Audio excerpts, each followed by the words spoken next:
แต่งหน้าก่อน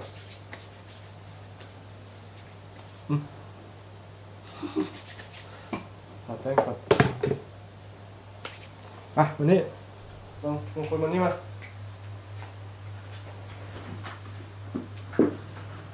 เที่ยวกัน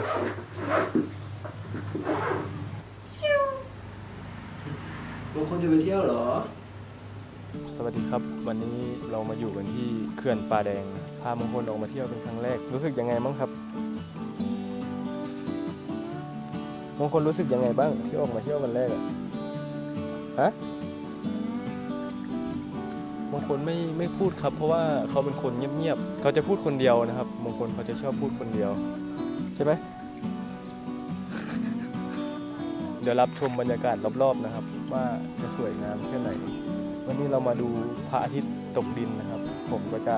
รันภาพให้ท่านผู้ชมได้ดูแล้วก็จะพามงคลเดินเล่นนะครับริมน้ำไป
ไปรู้มงคลกลับก่อนนะไม่สนมงคลกลับก่อนนะเดี๋ยววิ่งหนีไกลๆเลยจริงมันวิ่งหมดแล้วมันวิ่งตามอ่ะกระเป๋าไอ้บ้า